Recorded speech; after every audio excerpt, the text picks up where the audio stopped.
Yeah, I mean, they're saying I'm not a 5'7". what? I'm not a 5'7". 4'9". 5'9"? 4'9". 4'9". Yeah, I don't. Well, what did they say?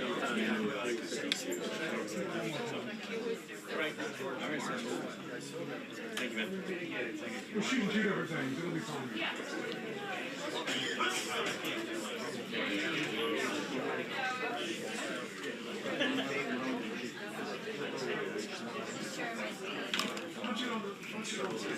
Okay. As long as they put the information from my car in there too. Yeah. Rudy, Dudesky. this is Emily. Yeah, I mean, Rudy works at NBC. You know Marcy? Rudy, Marcy.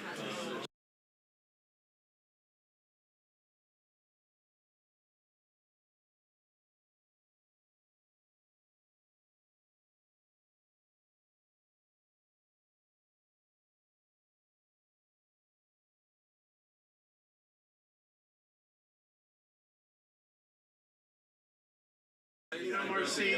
Rudy, Marcy. She's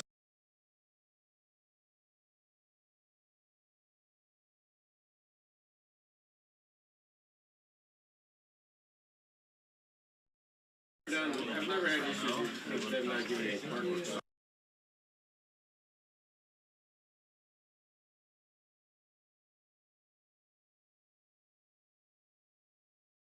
I've never had issues with them not giving me parking.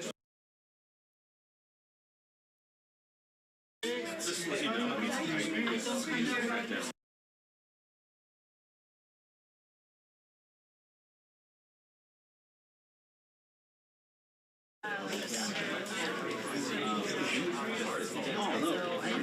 Oh yeah. I'm sorry. I panicked. I saw you and then. keep talking. All right, great. Thank you.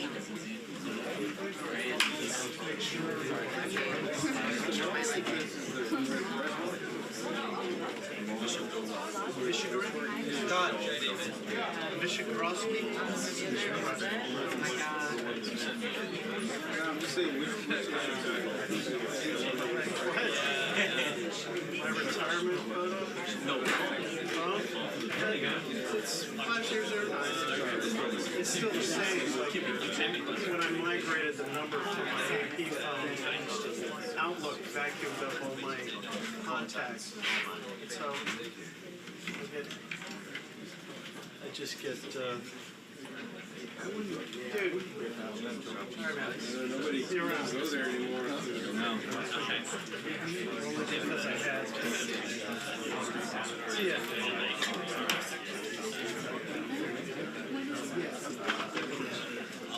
I still got 20 minutes.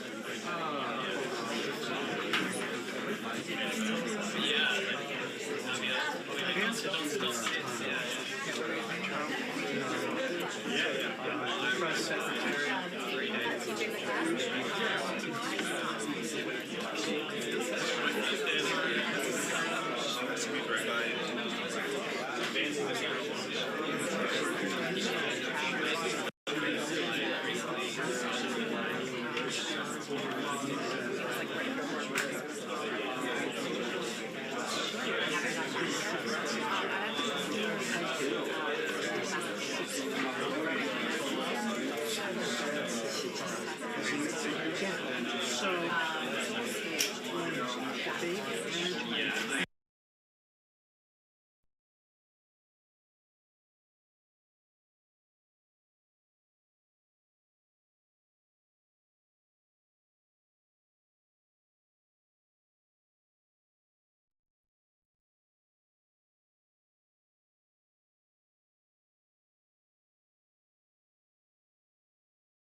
You're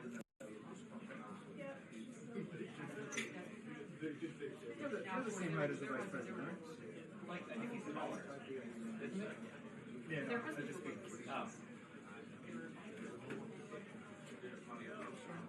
Try to take a small step back.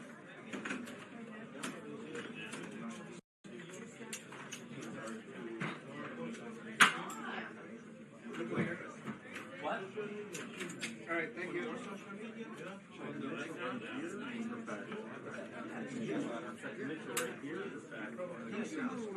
No, that's what I was thinking. But I also,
Even is not.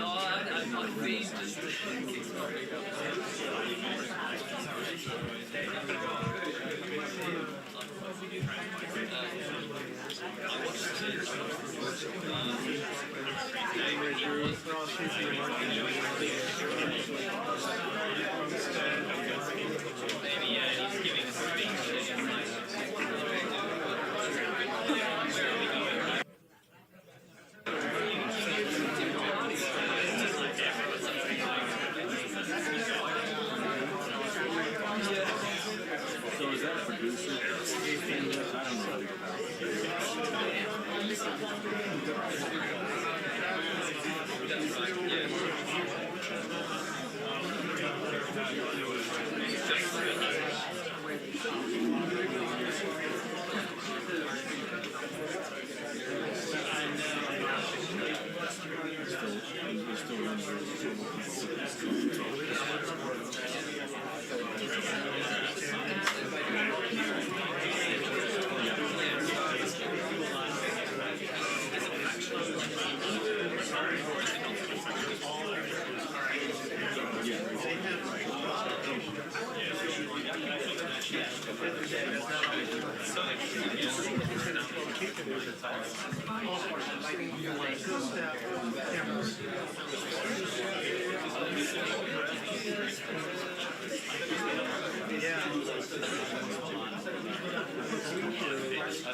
Yes, definitely. Again, it's a set of Put it on the same rim.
You're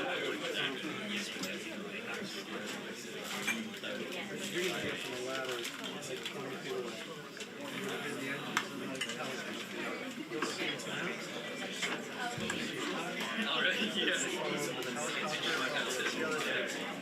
don't stop rolling until the helicopter cannot see the helicopter anymore. As long as you can see it. The reason I know this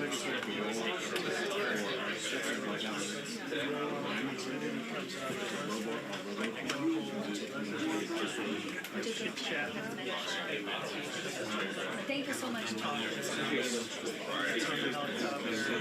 Helicopter takes on. Be careful, because it's very windy. Have you ever been near a helicopter? Top water. And then just he leaves. You're gonna be alone. You're gonna be like 15 feet in the air. Once he gets on the helicopter, get off of it. If you're wrestling from home, It's like blowing you.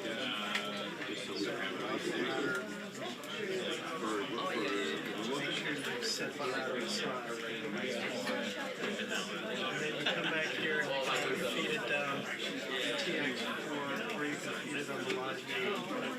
They want to see the video. Now, take the little camera. That's my Z90. You take that little camera.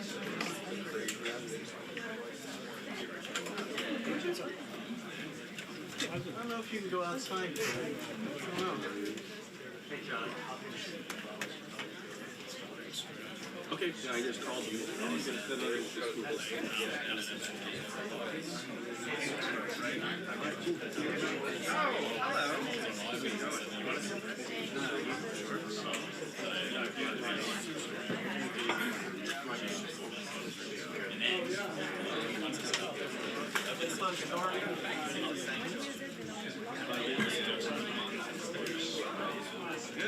just You know what?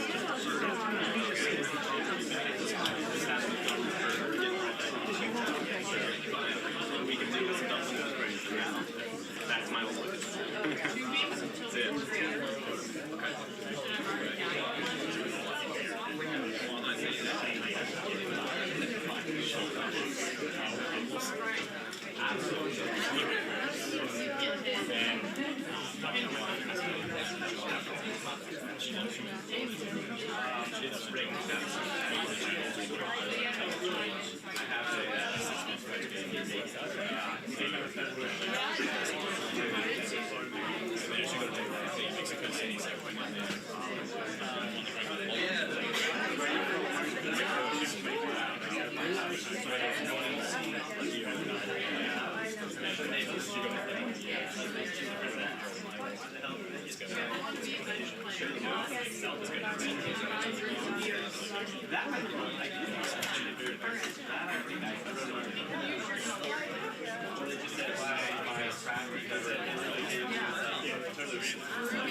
Aisha? Can you get down and move over a little bit? Because I got a black screen behind you. I don't know where you are.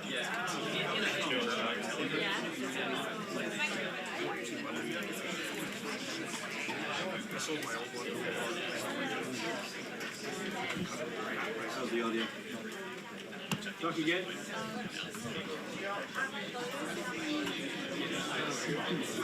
I took the Breaking down.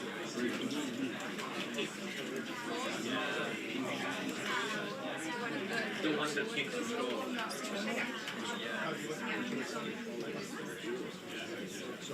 You need to get up here? Please, come on up.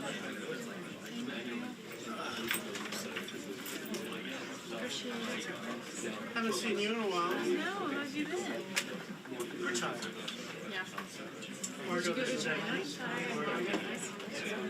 Did you go to China? You back down here.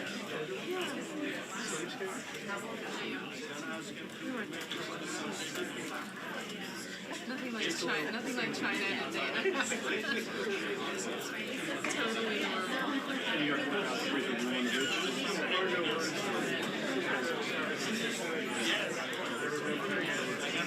Brian, if you want me to, I can put a good Just sit back there.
Same path as him. Thank you. It's smaller in person.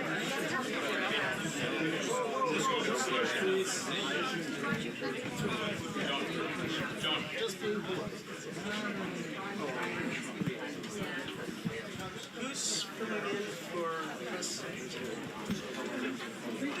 Just do it. JD's doing it today.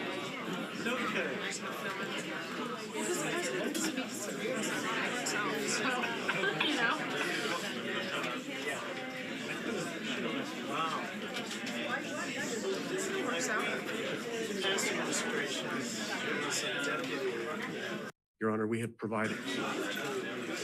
Yeah, it was you.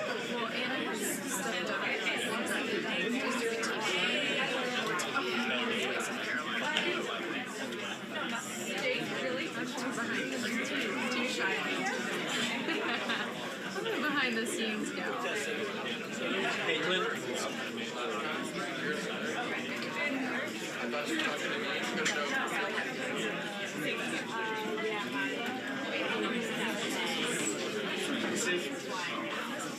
Going to be still once a week.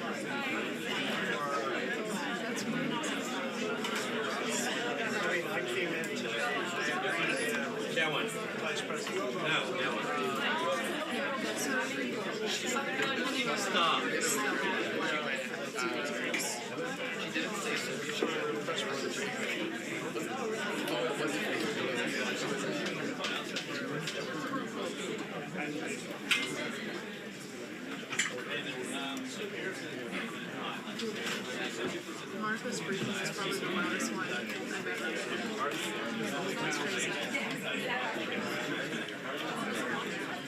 Did you go to the dinner?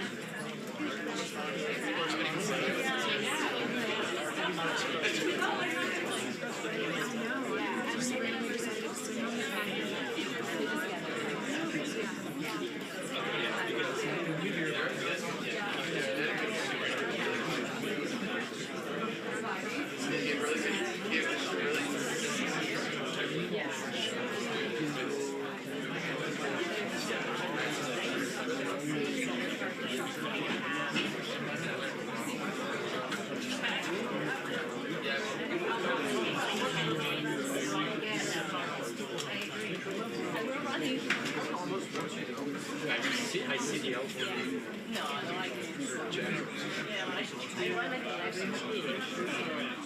Snow leopard. Staring days.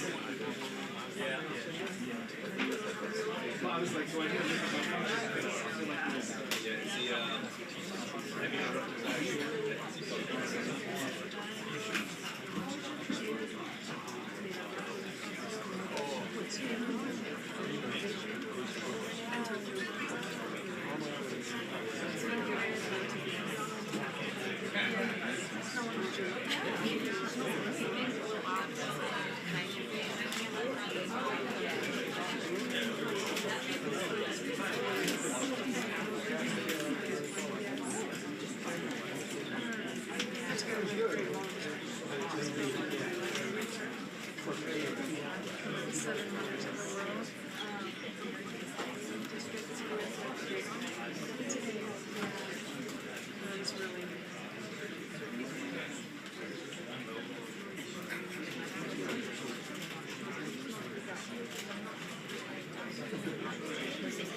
Thank you, dude. Not yet, but it looks like it's pretty soon. George Gently.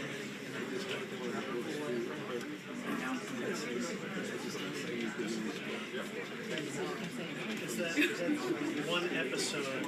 Just that episode. And is each episode standalone? Like there's a crime. Yes. They just figure it out. I like that. Yeah. George Jefferson. How many seasons in that?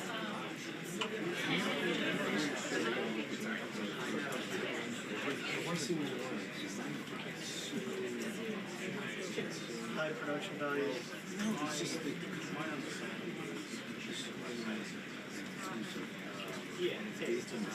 Yeah, Boris, there is. There are multiple questions that you can face when the Vice President comes in here, which I should remind you is happening because the Press Secretary, Carolyn. Hi there, John and Sandra. That's right. So the Vice President will get a lot of questions on Iran. The President just making news a few moments ago saying that he was just about an hour away from pulling the trigger on strikes on Iran. He said that it was his mind because he got a phone call from a couple of different Gulf countries, including Saudi Arabia, the UAE, and Qatar, who asked him to give negotiations a chance. So he held off on those strikes. We don't know for how long.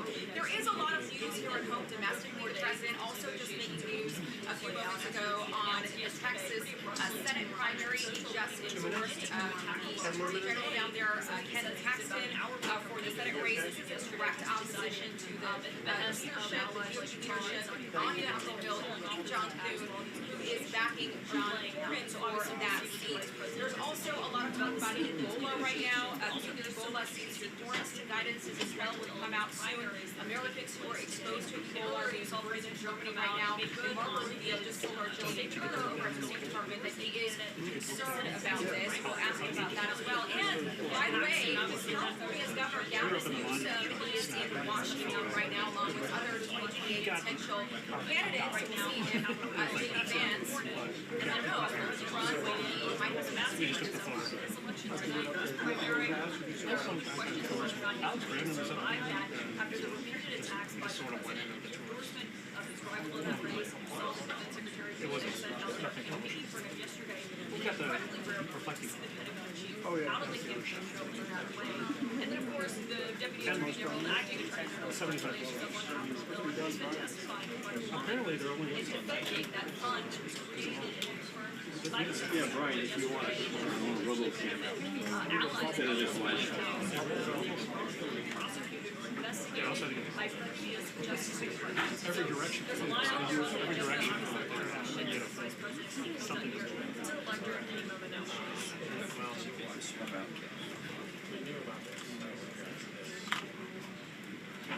Now, that should be getting out of that too, right? The RoboCam?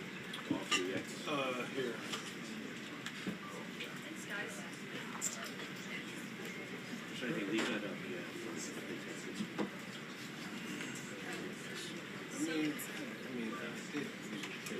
Because you're getting audio from the other side. I said, yeah, put it out. What about the parking? The spillways?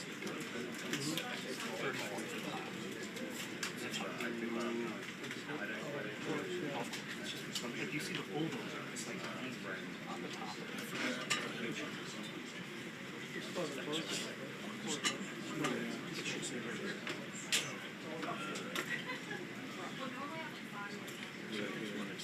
This is this. No, I just walked over there and food's going out. One of the Rangers was. They just, what time do you We want to took go? it out from over last time because we were doing live shots. No, I was going up to the thing, and then I started getting the pool reports. I was like, oh, this is going to work out. So I snuck in about 30 minutes early. I went up about 10.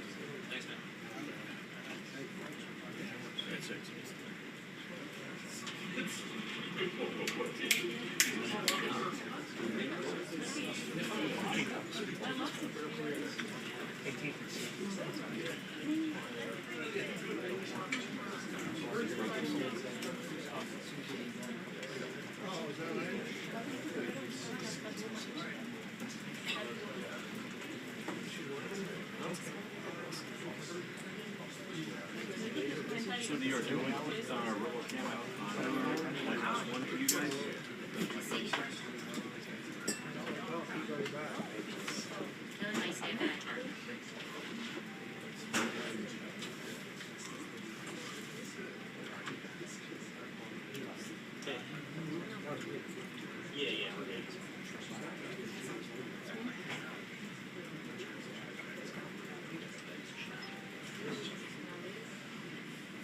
That's Aisha, yes. Yeah. That's our usual head-on. That was the light shot camera just for now. You want a light shot of the room instead?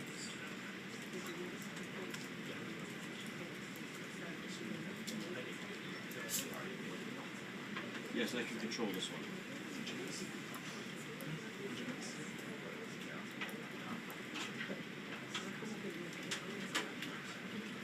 And let's hope that the sync is right, the audio sync is correct.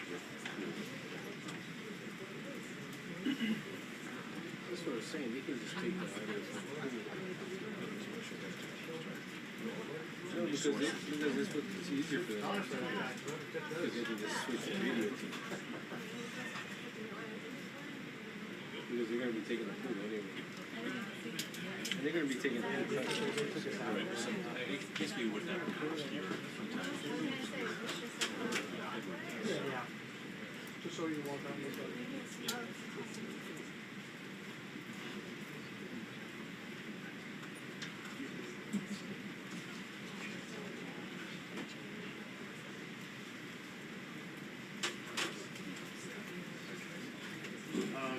All right.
First time.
You're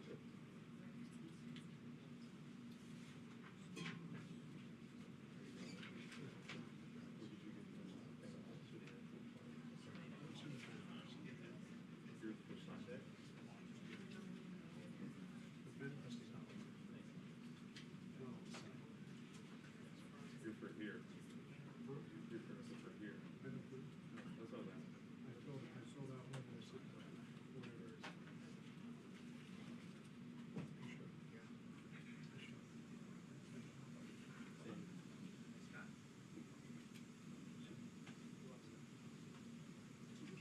I heard that too, but I don't think it was you.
All right. Good afternoon, everybody. How you guys doing? Good, good. Okay, I've got my cheat sheet here, so I know who to call on, most importantly, who not to call on. Let me start out with a few things. So first of all, proud to announce that next week I will be speaking at the Air Force Academy commencement ceremony.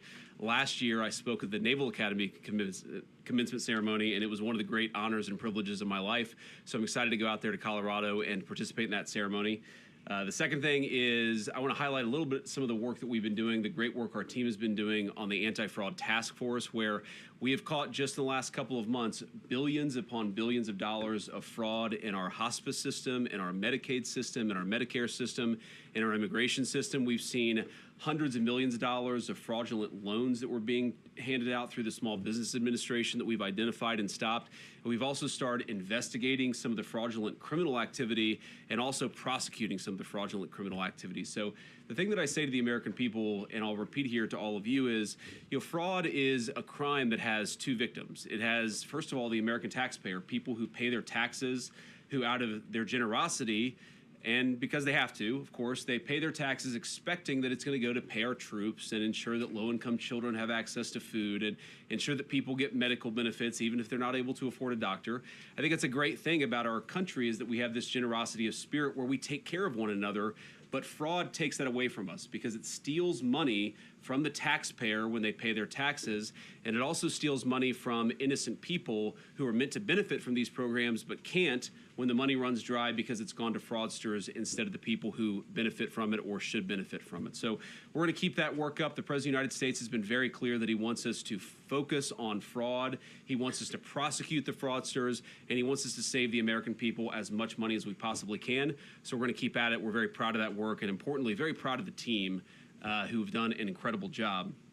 And then finally, just to give an update on the Iran negotiation, the Iran situation, I just talked to the president very briefly before I came out here. It's actually a very simple proposition here. There are two options, two pathways we can go down when it comes to the Iran situation. So step back for a little bit. What the President of the United States has said is, number one, Iran can never have a nuclear weapon.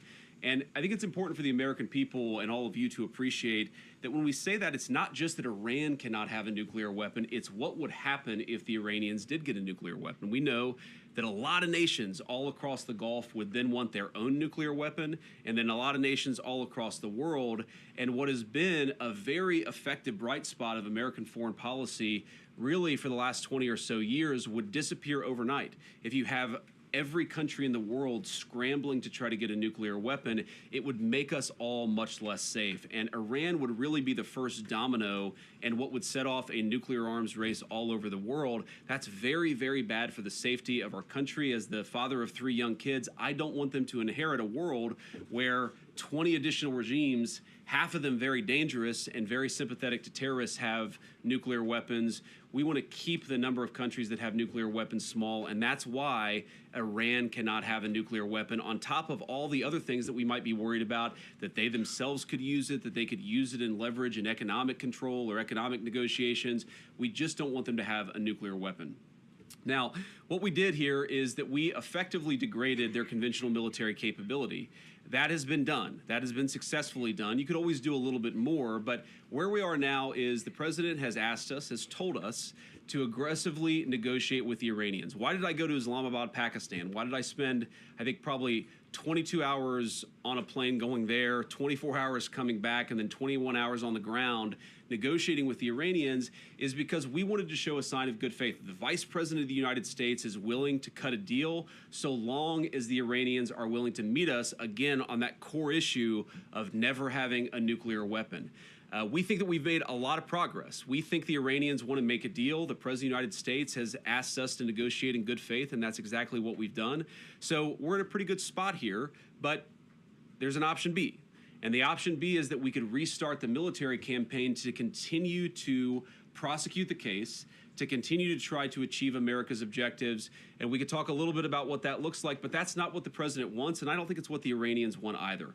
We have an opportunity here, I think, to reset the relationship that has existed between Iran and the United States for 47 years. That's what the president has asked us to do, and that's what we're going to keep on working at. But it takes two to tango. We are not going to have a deal that allows the Iranians to have a nuclear weapon. So as the president just told me, we're locked and loaded. We don't want to go down that pathway, but the president is willing and able to go down that pathway if we have to. So with that, I will say thank you all. It's cool to be here. I'm going to give a shout out, of course, to the person I am replacing today, Carolyn Levitt, who hopefully is at home enjoying some time with her beautiful kids. I told Carolyn I would stand in for her today for the White House press briefing on the condition that when Usha has our baby in July, that she would be vice president for a couple weeks. So thank you, guys. And I actually want to start first with Nick from Breitbart. Nick, it's good to see you. Good to see you, Mr. Vice President. Thank you. Today we saw the president endorse Ken Paxton over John Cornyn in the Texas Senate race. Do you think that sends a message going forward for the next cycle to senators, considering running for re-election? or any MAGA-aligned potential candidates that are considering challenging them? Well, I'd say a couple things, Nick. First of all, I think the president's very gratified by the response that he's heard from the base and from a lot of voters, I think, who are passionate about Ken Paxton. We think Ken Paxton is going to be a great senator for the people of Texas, but most importantly, a great United States senator who can work on solving the problems that all of us confront as a country together. I've known John Cornyn for a long time, but unfortunately, you know, when it really counted, Ken Paxton was there for the country, was there for the president, and that's why he ultimately earned the president's endorsement. He thinks he's going to be a better senator, thinks he's going to make a better candidate, and so I do think it sends a message, but really not just the endorsement, but one of the things the president has done very effectively, going back 10 years in his leadership of the Republican Party and the country as president of the United States, is he said, you know, I want people who fight for the good. I want people who can't be bought by corporate lobbyists, who can't be bought by Wall Street, who can't be bought by special interests, who are going to go to Washington and fight for the people who actually elected them to those positions. And I think one of the things we've seen in the Republican Party, while I can't say that all of our representatives are perfect or all of our senators are perfect, we have seen a much better crop of talent come into Washington since Donald Trump has been the leader of the party and the leader of the movement. I do think we're going to continue to see that happening. But I think the message that people should take from this is fundamentally, you have got to serve the people who sent you. And if you don't do that, you're going to find yourself out of step with voters or out of step with the President of the United States, and that's not a good place to be politically. Thank you. Yeah. Go ahead. Thank you very much. Just following up on what you just said, you said that the White House is negotiating with Iran in good faith. I think Americans tend to believe that, but what is it about the Iranian side that you personally have seen where you believe that they are negotiating with us in good faith?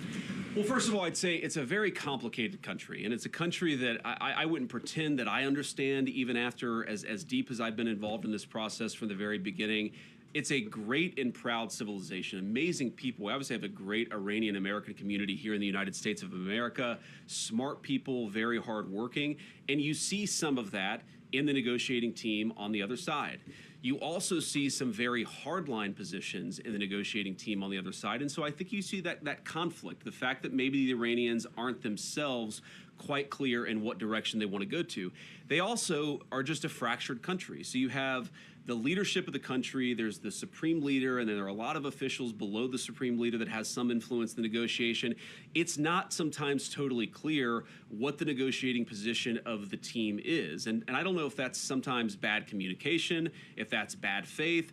I wouldn't pretend to venture a guess there, but I will say with confidence, it's sometimes hard to figure out exactly what it is that the Iranians want to accomplish out of the negotiation. So what we've done is tried to be as clear as possible. What are our red lines? What are the things that we're willing to be accommodating on? And what are the things that we absolutely must have? And as the president has said ad nauseum, and I think I've said it a lot too, Iran cannot have a nuclear weapon. We want to see not just the commitment to not have a nuclear weapon, but the commitment to work with us on a process to ensure that not just now, not just when Donald Trump is president, but years down the road that the Iranians are not rebuilding that nuclear capability. And that's what we're trying to accomplish in the negotiation. Sorry, you had a follow-up. Yeah, just for Americans at home, because this has been going on for several weeks now. I think what people just want to know is, do you personally believe that the Iranians will come to a deal? Because we keep seeing this over and over again where they go back and forth.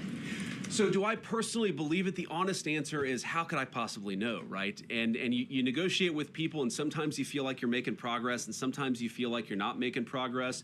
What I think is that the Iranians want to make a deal. What I think is that the Iranians recognize that a nuclear weapon is the red line for the United States of America, that they've internalized that, but we're not going to know until we're actually putting pen to paper on signing a deal. We've had a lot of drafts, a lot of pieces of paper going back and forth, but I will not say with confidence that we're going to reach a deal until we're actually signing a negotiated settlement here. And I think that it's ultimately up to the Iranians whether they're willing to meet us, because I think we're certainly doing a good job and we're certainly negotiating in good faith. We're going to have to see what ultimately happens with them. I can't say with confidence because I don't know what's in the mind of the other side. John? Mr. Vice President, thank you. I want to ask you about that $1.8 billion fund set up, weaponization fund as it's being called. Why should taxpayers be paying to settle a $10 billion lawsuit that was brought by the President of the United States? And should people that attacked the Capitol building and assaulted police officers, should they be eligible? Should they receive money? Should they receive money from this fund? Well, let me say a couple things about that. First, John, I think in some ways the media has misrepresented what this is actually about. This is about compensating Americans for the lawfare that we saw under the last administration. And by the way, anybody can apply for it. Republicans can apply for it. Democrats can apply for it. As you know, the President of the United States has pardoned a number of Democrats who he felt were actually subject to this lawfare. I mean, if Hunter Biden wants to apply for this particular fund, he is welcome to. It's going to go through a normal process where we vet everything, where we try to identify whether people's claims are actually legitimate. But here's the question. When you say, why should taxpayers fund this? Whenever the United States government incurs legal expenses, it pays out those legal expenses. When it's settling a lawsuit, it pays out money to settle that lawsuit. And the question is a dollar of this money going to the Trump administration? No. Is a dollar of this money going to Donald Trump personally? No. Is a dollar of this money going to Donald Trump's family? No. The people that would get the money are people, some of whom have been prosecuted completely disproportionate to any crime they've ever committed. Like, let's just take a couple of examples. Tina Peters is this woman who is about to get out of prison, thanks in large part to the president's good work in Colorado. This is a woman who, at worst, if you believe everything that the prosecutors said about her, committed misdemeanor trespassing, and somebody threw the book at her. This innocent grandmother was going to spend 10 years in prison, completely disproportionate to any misdemeanor trespassing that I've ever seen. Was that fair? No. Is it reasonable for her to get some compensation for the fact that she was treated unfairly? I think the answer is yes, and I think that what we're going to see, hopefully, is the entire country, led by this Department of Justice, turning the page on the lawfare. What I would like to propose, and I think the Democrats, hopefully they're willing to meet us halfway here.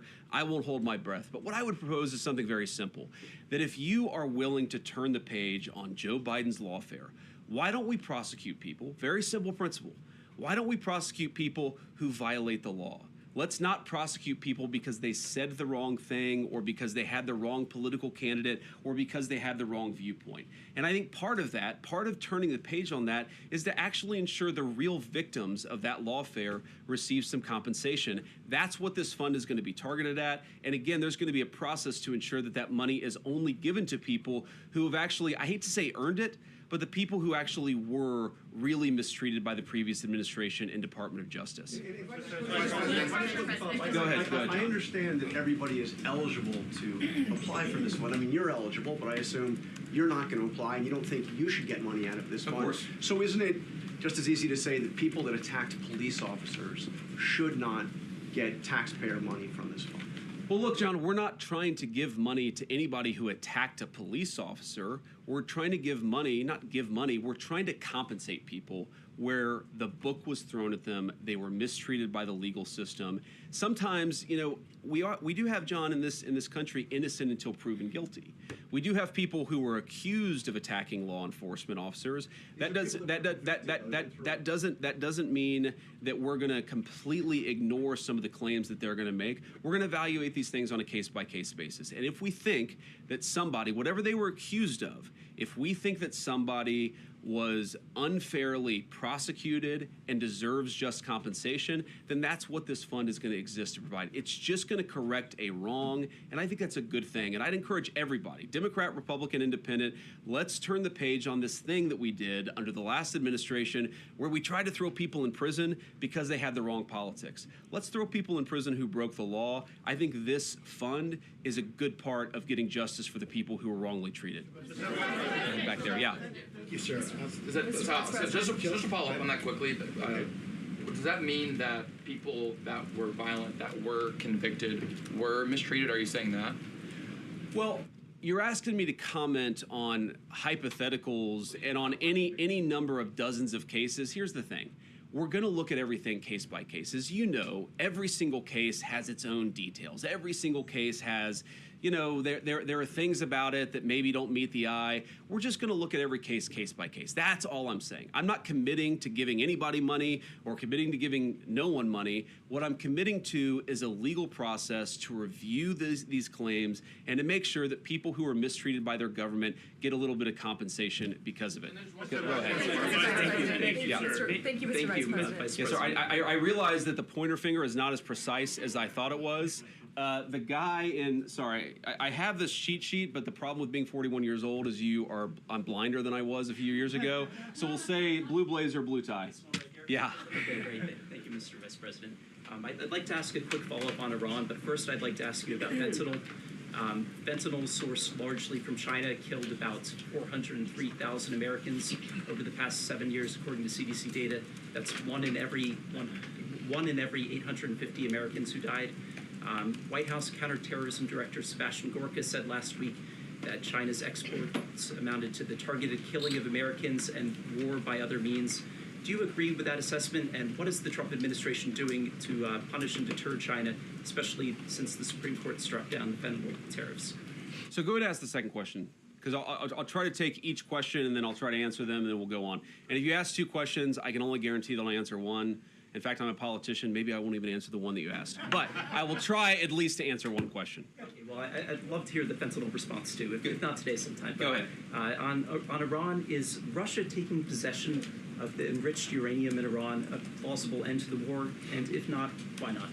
So first, on the Russia taking possession of the enriched uranium, look, these things are being discussed through negotiation. That is not currently our plan. That has never been our plan. I've seen some reporting on that. I don't know where it comes from, but the president's going to continue to negotiate a deal. So that is not currently the plan of the United States government. The Iranians have not raised it. My sense is that's not something the Iranians would be particularly excited about, and I know the president isn't particularly excited about it either, but who knows? I'm not going to make pre-commitments in a negotiation on any particular topic. On the question of fentanyl, a lot of people have died from fentanyl, absolutely. A lot of it has come from mainland China. We're certainly aware of that. But here's what I'll say. First of all, we've made incredible strides under Donald Trump's leadership to cut down on fentanyl deaths. If you look at the number of people who died in 2026, it's going to be lower than the number who died in 2025, which is way lower than the number who died in 2024. This is one of the things that I think all Americans, we should be celebrating, and I'm certainly proud of the president's leadership for making this possible. We ran, if you remember, in November of 2024 on a very simple idea that a lot of fentanyl came from East Asia, it was smuggled into Central and South America, and then the cartels would bring it into our country, and a lot of our people would get poisoned and killed because of it.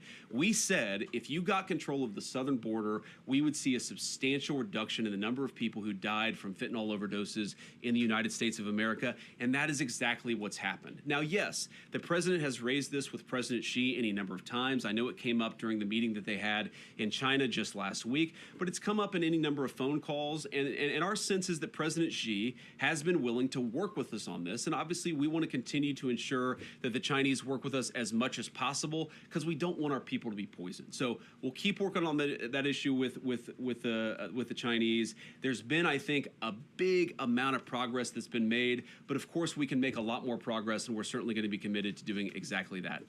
Right. Yeah. Me? White jacket, sorry. Oh, hey, yeah.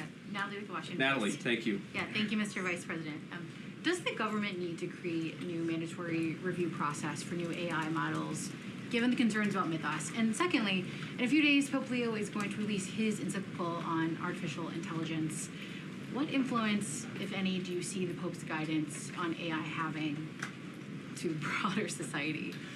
Well, I mean, I think when the Pope issues an encyclical on artificial intelligence, it's going to have some influence. I, of course, don't know how much influence. I don't know exactly what it's going to say.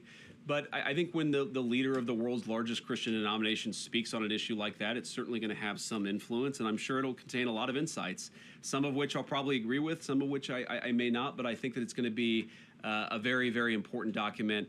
And I think that, you know, one of the things I always found fascinating about Pope Leo is that he chose the name Leo XIV, which of course is recollecting Leo XIII. Leo XIII was the Pope during a period of incredible industrial transformation in the entire world. Of course, that industrial transformation, according to a lot of people, led to the rise of fascism and communism in Europe. I think it was interesting that Leo XIV chose that name to maybe apply Christian social teaching in a new era with a new technological innovation in the same way that the Industrial Revolution was the technological innovation of its time. So I think it'll be fascinating. I'm looking forward to reading it. My guess is it's going to have a lot of influence. On the question of what our policy is going to be, look, what we're trying to do in the Trump administration is very simple. The president wants us to be pro-innovation.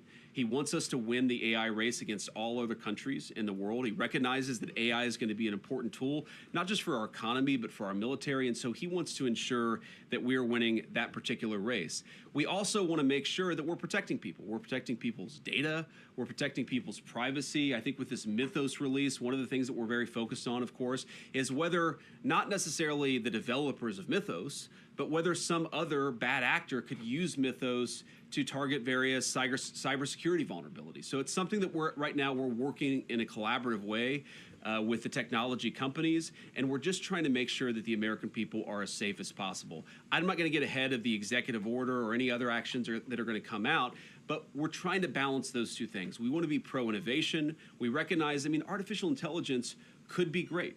It could help us find cures to diseases that currently, people are dying from or suffering from. It also does have some downsides, and we're trying to balance that safety against innovation, and we think that we've got the right balance here in the Trump administration, but it's something we're going to have to keep on working on because that's just the nature of these technologies is they certainly change. Let's go.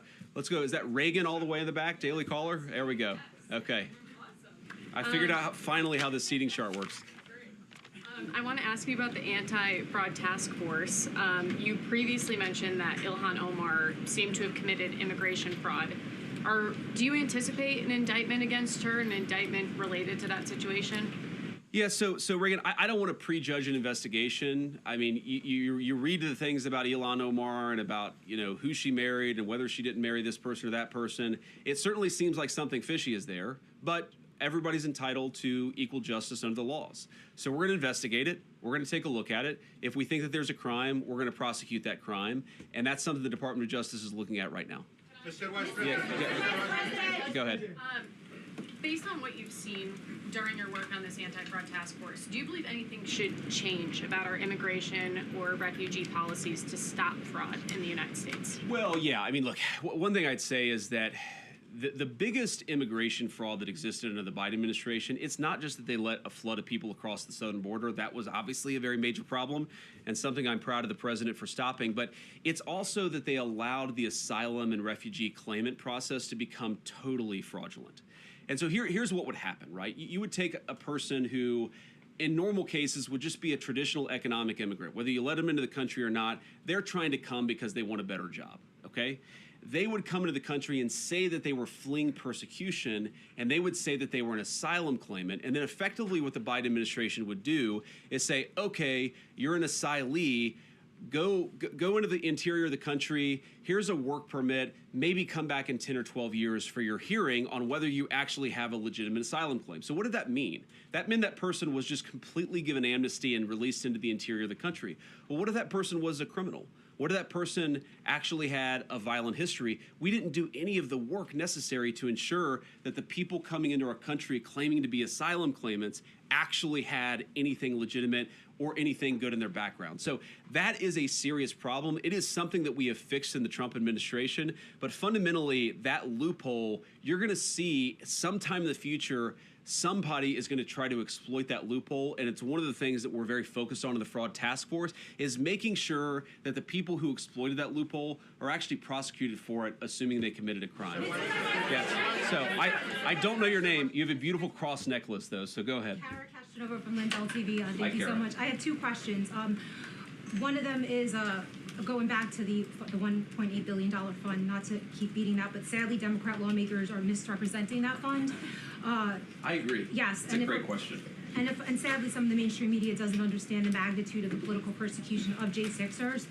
So if a violent offender like a J6er was still over-sentenced and mistreated, literally some of them were sentenced to 24 years in prison, put on unconstitutional pre-trial detention, literally tortured in cages, wouldn't that person still be able to apply for the fund because of due process?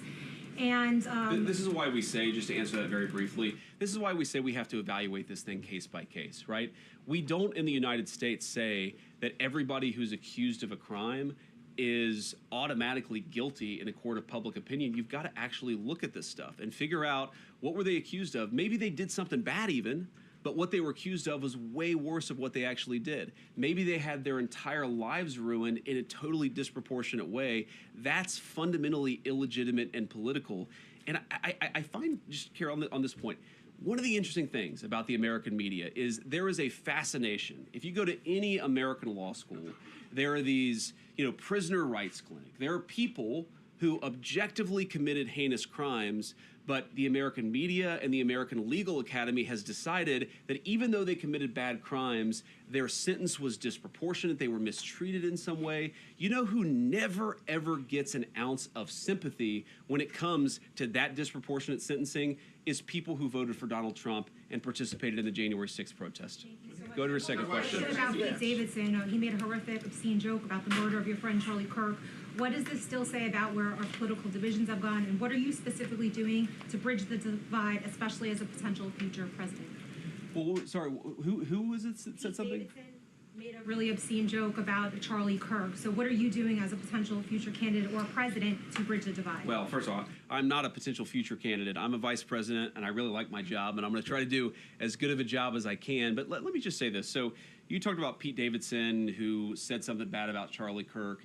Look, Charlie was a very, very dear friend, but more importantly than that, Charlie was a father of two beautiful kids, and he did not deserve to have all of those moments with his kids, all of those moments with his beautiful wife taken from him in the way that happened. I would expect everybody with a heart or a conscience would say whatever we agreed or disagreed with about his particular viewpoints, this is a tragedy, and it's totally unacceptable that it happens in the United States of America. To their credit, a lot of the reporters in this room, even though I don't agree with their politics, they were open about the fact that what happened to Charlie was disgusting and it shouldn't happen in a civilized country. You talk about bridging the divide. I mean, one thing that happened, it hits, not quite literally close to home, but there was a very terrible shooting that happened today at a Muslim community center. It seems like 3 people are dead, plus the shooters. And, that community center is actually very close to this restaurant that Usha and I go to every time we visit. Her family lives in San Diego. She was born and raised in San Diego. Every time we go to San Diego, we go to this restaurant that is like maybe a 5-minute drive from this community center. And I found out about it actually on my way to the White House this morning, and I texted her, I said, would you have known anybody who was involved in this? And she said, absolutely, I would have known some people, or at least their parents, who might have actually used the services at this community center. I don't know a single person who would say anything other than what I'm about to say, which is that type of violence in the United States of America is reprehensible, and I encourage every single American to pray for everybody who was involved and affected by it. We don't want that to happen in our country, and may God rest the souls of the people who lost their lives. What I do find a little distressing is that while every person I know, every politically conservative person I know would say exactly what I said about these innocent people who were killed, there were a lot of people who were celebrating the death of Charlie Kirk. And I think one way that we can bridge the divide is just have a very simple principle in this country. Number one, we don't want the government throwing people in prison because they have bad politics, however you define bad politics. Number two, and way more importantly, political violence, wherever it comes from, is unacceptable in the United States of America. Let's talk with one another, not shoot each other when we disagree. I think that's the principle that everybody in this room agrees with. It's certainly the principle the President of the United States agrees with. Okay. All right. Sorry. I'm gonna try to read this here. I'm sorry? Okay. Okay, that was kind of interesting, so I'm going to give you the question. All right, go ahead. So, last week, the Pentagon halted deployment of 4,000 troops, U.S. troops, to Poland. This is in direct contradiction to President Trump explicitly promised not to reduce the troop level in Poland. So I'm going to ask you this question, which many people in Poland think. Why are you rewarding Putin and punishing your best ally in Europe? Well, first of all, I'd say there's been no president who's done more, frankly, to ensure that Ukraine survived the invasion of Russia than Donald Trump. As he famously said, Obama gave him sheets, I gave him javelins, and it was those javelins that ensured that Ukraine still has its territorial sovereignty. What he's also said is that he wants to pursue an American policy that focuses on the interests of the United States. And part of that foreign policy is not to reward Putin or not to punish a country like Poland, which we love. We love Poland. We love the Polish people. No, no, no. What we're trying to do, what our foreign policy is geared towards, is promoting European independence and sovereignty. We want Europe to take more ownership over its own territorial integrity. We want Europe to step up in a big way. Now, I think you said 4,000 troops. We've not reduced the troop levels in Poland by 4,000 troops. What we did is that we delayed a troop deployment that was going to go to Poland. That's not a reduction. That's just a standard delay in rotation that sometimes happens in these situations. But here's the fundamental problem. Poland is capable of defending itself. With a lot of support from the United States, we're not talking about pulling every single American troop out of Europe. We're talking about shifting some resources around in a way that maximizes American security. I don't think that's bad for Europe. That's encouraging Europe to take more ownership. The United States cannot be the policeman of the world. We want to be good allies. We want to make sure that our troop presence promotes regional stability in Europe. The president has not said, though he could, the president has not said that he's taken all of the troops out of Europe, but Europe has to stand on its own 2 feet. And that's something that he's been consistent of, frankly, not even since the beginning of this administration, going back to the first administration, is we have got to have more sovereignty and more of Europe standing on its own 2 feet. That will continue to be our policy in Europe. Those troops will go eventually to Poland? What I said is that is it a delay in troop rotation? Those troops could go elsewhere in Europe. We could decide to send them elsewhere. We actually haven't made the final determination about where those troops are ultimately going to go. But what I'm saying is it is not accurate to say that we are pulling a bunch of troops out. It is a very small and very minor thing. And I think, frankly, a lot of the European media, again, is overreacting to this a bit. And here's one thing I'll say about this. Look, I have, for my entire life, I'm 41 years old. For my entire life, I have heard chirping from the European media about everything that's wrong with the United States of America. We don't have this. We don't have that. We don't spend enough on health care, even though part of the reason why we spend so much on defense was because we have tens of thousands of troops in Europe. I think that if the European media wants to attack the President of the United States, they need to start looking in the mirror.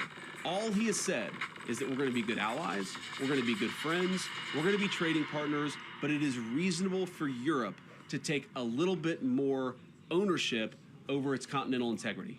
Caitlin. I have a question on the war, but just to follow up, you previously told me that anyone who assaulted a police officer on January 6th should go to prison. So why not rule out giving them taxpayer-funded money? Well, Caitlin, what I said is we're going to look at everything case by case. Because, Caitlin, there are people who I don't know their individual circumstances, and I don't rule things out categorically when I know nothing about a person's individual circumstances. Let's say a person is accused, let's say hypothetically, a person is accused of doing something that they never actually did, that they got a kangaroo court, that they had a judge who mistreated them. I think that we should look at those things case by case. We're not making commitments to give anybody money. We're just making commitments to look at things case by case.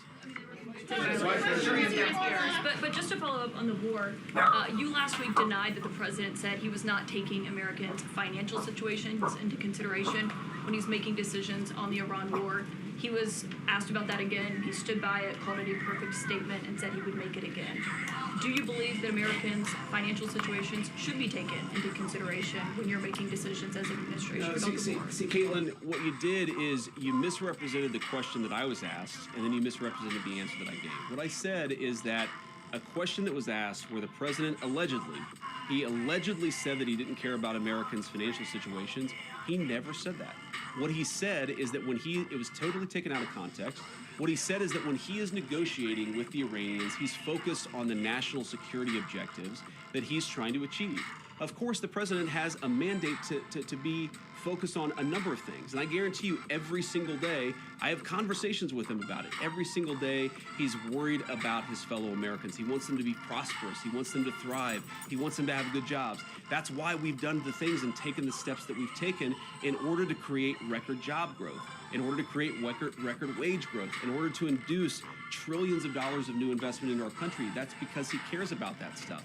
What he also said is that when he's talking to the Iranians, he's talking to the Iranians about questions, of course, of national security, like their nuclear program.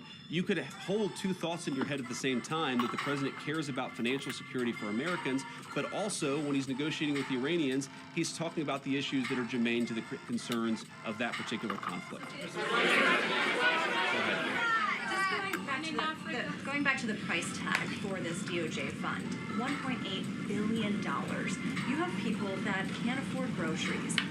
Gas is high. People are making sacrifices in their personal lives to accommodate for this rise in prices. People are telling us that they feel financially worse off. They're very concerned about the uncertainty. How can you justify that amount of taxpayer money for that fund when people are struggling? What do you say to Americans who wonder why this fund is getting all this money and I can't afford basic life amenities?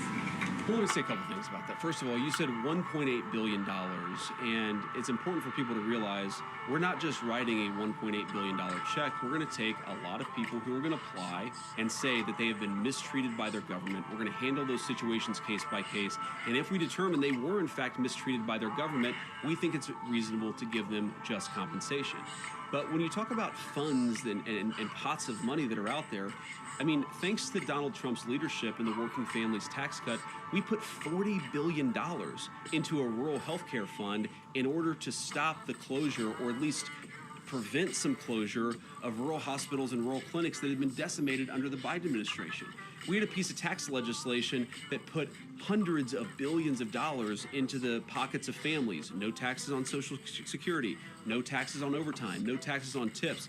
So I reject the idea that we can't walk and chew gum at the same time. We can give just compensation to people who are mistreated by the government. We can also make sure that the American people, we do everything that we can to make their lives better, to make them more prosperous, to give them better jobs. That is the primary focus of Donald J. Trump's White House. That's the question all of us ask every single day is, how do we make our fellow citizens more prosperous? We can do that while also taking care of people who were mistreated by the last administration. Go ahead, sir. Yeah. Thank you, Mr. Vice President. Thank you very much, Mr. Vice President. Mr. Kurdish here. After the ceasefire with Iran, drone and missile attacks on the Kurdistan region have not stopped. That happened yesterday as well. What is your position on this issue, and what do you expect from the new Iraqi government regarding the control of militias? Well, as you know, you've asked the president this question before, and we certainly love the people of Kurdistan. Anytime that drone attacks or missile attacks are hitting anybody, particularly civilian populations, that's not something we like to see at all. And it's one of the things that sometimes happens. Unfortunately, these ceasefires, they're not always perfect. We've seen that in Gaza. We've seen that certainly in Iran and some of its neighbors. But we have seen a significant reduction in violence over the last few weeks in the ceasefire. And look, fundamentally, the president's been quite clear. This is going to go, again, in one of two directions. We're going to restart the war, which is not the preference of the president of the United States. We're going to restart the operation. Or we're going to strike a deal, and I think that's an important thing. That's what we're focused on, and that's what we're going to keep on working on. It is very important. Okay. In like the purple, kind of the purple dress there, yeah. Go ahead. Go ahead.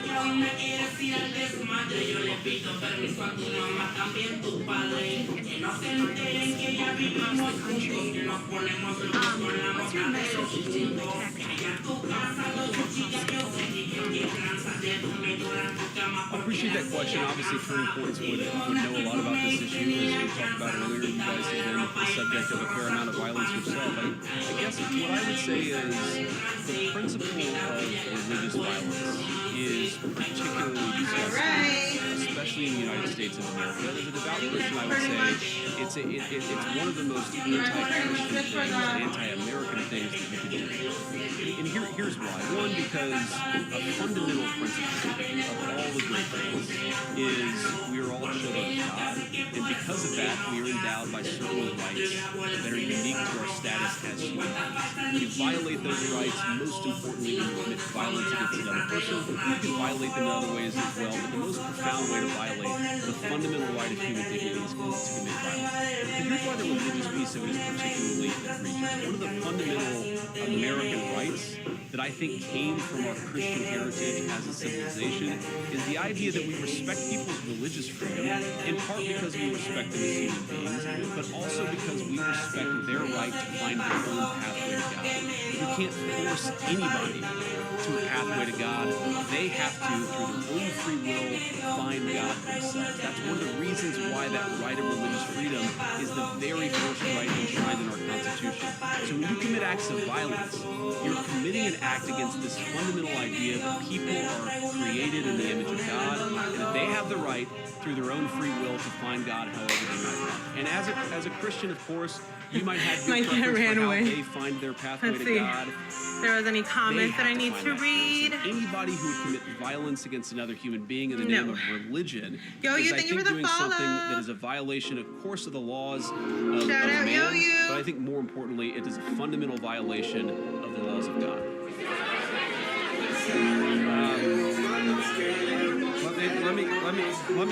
Let me go with. Okay, Garrett, you have your hand up. Garrett, That's right. That's right. Okay. Thank you, Mr. Vice President. Midterms are well underway. You've got voters going to the polls in 6 states today. You and the president ran on a platform that included no new wars, cutting gas prices, cutting inflation. What do you say to people who are going to the polls today and who feel like those promises are unkept? Well, I'd say a few things. First of all, we've delivered great wins for the American people. We ran on delivering tax cuts to the American people, which we did, the largest tax cuts in American history. We ran on cutting taxes, particularly on people who were working on overtime, working on tips. We cut taxes for those Americans. We ran on the promise of bringing investment back into the United States of America, that rather than factory closures, we were going to have factories opening. And we've seen both construction jobs and manufacturing, but also manufacturing jobs have great rebounds under the Trump administration and under our leadership. We are very aware that because of what's going on in the Middle East, gas prices have gone up, and a lot of Americans are struggling because of that. Our view is that it is a temporary increase. We're taking a number of steps to try to push back against it and try to ensure that Americans are paying as little at the pump as possible. But I feel quite confident after we've taken care of business in the Middle East, those prices are going to come down, and there have been a lot of prices, as you know, a lot of prices from rent to housing, where we still got a lot of work to do, but we do see some real progress made across the economy on pricing, but also on people's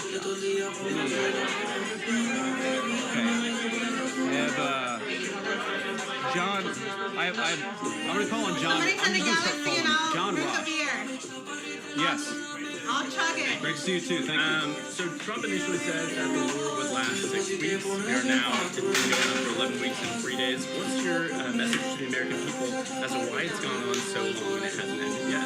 Well, first of all, the president said it's going to be a short-term operation, and I think that has proven out to be true. The active period of conflict lasted about 5.5 weeks, and now we've been in this ceasefire. We're trying to get into a settlement that gets the American people the things that we need for our national security. So I've said before, we're going to have a good settlement that actually gets the American people what they need, or we're going to go back to a kinetic operation. Obviously, the president prefers to get that settlement. I think the Iranians prefer to get that settlement.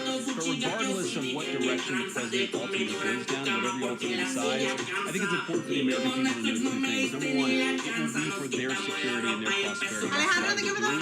And number two, it will not. This is not going to be the sort of thing that lasts forever. I think a lot of Americans, especially my generation, who are worried about forever endless conflicts, we have to remember, I think you said 11 weeks, a big chunk of that has been a ceasefire. This is not a forever war. We're going to take care of business and come home. That's what the president's promised, and that's exactly what he's going to deliver. Go ahead. Yes. No, the orange. Yeah. Guys, please don't shout over each other. Thank you for the Go Popular, Nick. He said that the Arab countries are working with you on a memorandum I love you. Thank you, baby. and Iran. That can lead to that. And one, I love you so much, Nick. Thank you. You've spent over than 20 hours. I miss you more. Negotiating. Do you believe Should I open up a beer or what? What do you think? Max, thank you for the follow. Max, thank you for the follow. Well, I think that the purpose of our initial negotiation was one, to establish some relationships between two countries that hadn't talked directly in a very, very long time. And number two, just to get the pathway started. It's beer o'clock. I just feel like it's going to make me lazy to go to the meaning gym, and I still have to go to the Jared gym. Kushner and Steve Witkoff had any great confidence that we were going to be able And I to have reach to a go deal. because I have to But go. we did think we were going to take important Summer's steps along creeping the up. pathway to reaching a deal, and we did. Now, you asked what the Egyptian foreign minister said. I haven't seen those comments, so I won't comment on them myself. What I'd say is, I'm not going to detail what's going on in the This is negotiations. my team just got bigger. I know that's right. A lot of good progress is being made, but we're just going to keep on working at it, and eventually we'll either hit a deal or we won't. Before June is Keep on good, working are at you it, and I think sure? it's important for us to actually privately like have 90 these conversations, because sometimes when you're doing a negotiation and you put everything out there in public, it actually complicates things more than it should. So Okay, we're fine, I'll keeping do it for you, negotiations Nick. private until we've got something, of course, to tell the American people I know at that that's time. right. Is that a magenta tie? It's hard to tell. He said fucking it's light beer. It's like a purple tie there, right? Good for Nick. Okay, so this guy insists that he has the real purple tie. So I'll give you a question too. Go ahead. I just got in trouble. Let me restart it, guys. Let me restart it. Come back, Nick. Come back. I'm gonna open up a beer for you. You guys hit that follow button. April the 11th, I'm gonna with restart Iranian it because negotiators, they're already. including Foreign Minister. Is it your sense, Mr. Vice President, that they're just stringing the U.S. along? That's the sense from lawmakers from both parties. And then on China, you come from a state that manufactures a lot of automobiles. Is it your sense that within this term that you have with the president, that China-branded vehicles will be sold right here in America? So Well, I was just gonna say I that. think that what Was that the you, president has Janessa? shown a willingness to Me, do, my unlike duo, any are hella president of my voted right lifetime, is to protect the American automotive industry. We are not that going you to in let the the American game? automotive industry disappear. Kinda There are a seemed like lot of ways in which we've reinvested, in which we've tariffed foreign just out competitors yourself? to ensure that American car workers, American auto workers, and the products they develop She probably are won't going to be answer. made right here in the United States of Usually America that's and what also happens, like, available you- right here in the United they States say of America. something and I think it's then, important like, for you just ask the them American and then people. they just never answer. I want to make this point. But now Car she's probably gonna manufacturing answer is just one of because those I just skills said that when it disappears, it's hard to regain. And when you've got people who can build complex machines, and our great workers in Ohio, Michigan, and elsewhere, they do a very good job. They also, God forbid, in times of national emergency, can be called on to manufacture other complex machinery. So it's very, very important that we protect that native auto industry. The president has done more on this than anybody, but we're certainly going to keep on working at it. You asked about being strung along. Look, you never know until you know, right? What all we can do is negotiate in good faith, try to find a pathway that accomplishes the president's objectives, that accomplishes the national security interests of the American people, and gets this thing in a good place. I think somebody earlier asked this question. I am not certain, and I'm not going to be certain until we sign a deal that we have a deal, but I feel confident enough to keep on doing the work and to try to find a good deal for the American people, and that's what I'm going to do. So the guy with the real purple tie, I will give you the final question, and then I'm going to have to hit the road. Thank you, Mr. Vice President. Sorry, this guy and then the very tall guy here. We'll give him a question. Sorry, I can't get to everybody. Marco's right. This really is chaos. This is crazy. Yeah. You guys got to behave yourself. Thank you, Mr. Vice President. The president's financial disclosures were released recently, and they showed a lot of stock trades in companies that he has talked up at events, official events at the White House, on his True Social account, sometimes even putting the stock ticker symbols in his posts and encouraging people to buy their stock. Americans, according to recent polling, are increasingly describing the president as corrupt. And trading stocks... This is a hell of a question. Thank you, sir. Trading individual stocks is something that you said that public officials should not be able to do when you ran for Senate all those years ago. And yet the president, who arguably has access to more non-public information than your average senator, is not only buying and selling individual stocks either through his trust. Okay. What's the question? The question, sir, is how can you and your administration argue to Americans that you're cleaning up corruption, you're preventing fraud, you're fighting the sorts of things that harm people and people's financial situations, when the president seems to be talking up stocks that he owns, selling them, and enriching himself? Okay, so here, let me answer your question here. That was a doozy. Before I answer your question, I want to just observe there are different ways to ask a question. Okay, you can just ask a question and try to get your answer, or you could do like a speech where you say, you know, Mr. Vice President, you're a terrible human being, and so is the president, and so is the entire cabinet, and then I'm like, what's your question? And then your question is, how dare you? Come on, man. Have a little bit of objectivity in the way that you ask these questions, because there were a lot of things in that speech masquerading as a question that didn't actually get asked, okay? Number one, the president doesn't sit at the Oval Office on his computer on his like Robinhood account buying and selling stocks. That's absurd.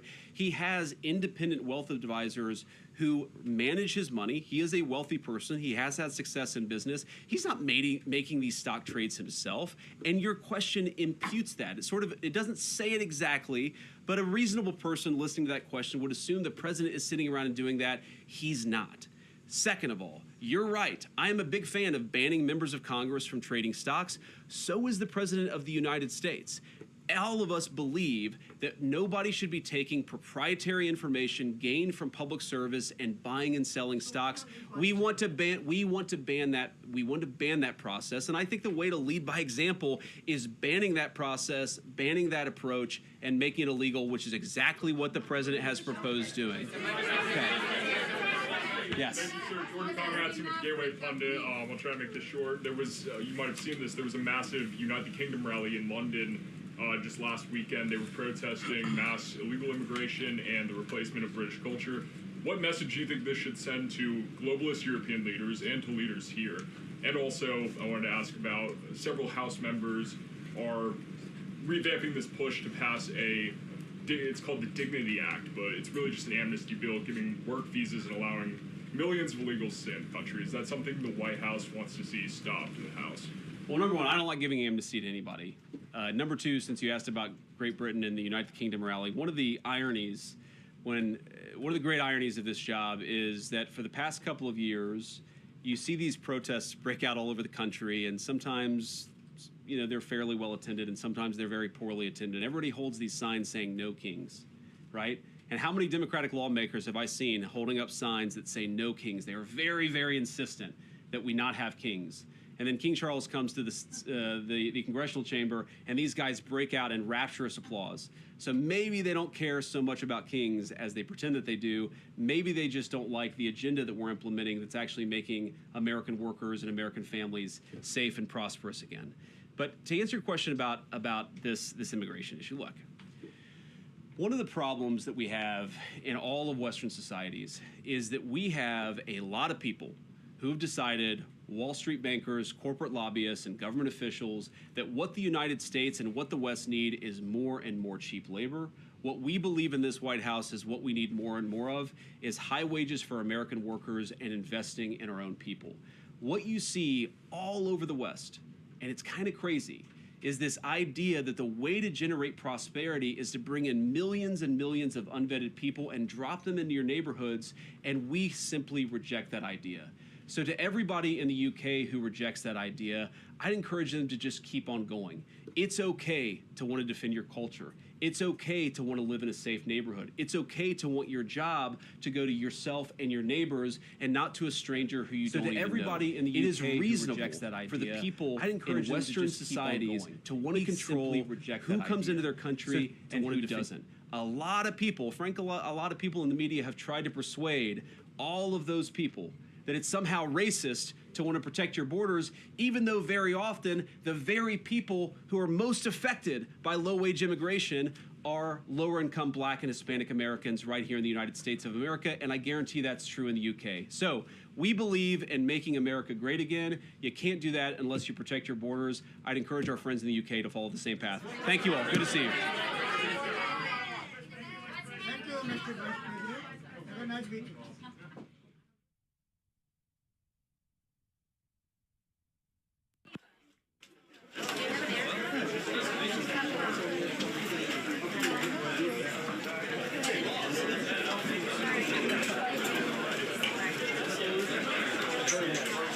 Is this idea that the way to generate prosperity is to bring in millions and millions of people to prosper into your neighborhood and leave safe protection. Thank you. So for everybody in the UK who rejects that idea, I encourage them to just keep on living.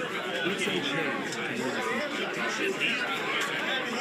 Hey, dude, ski.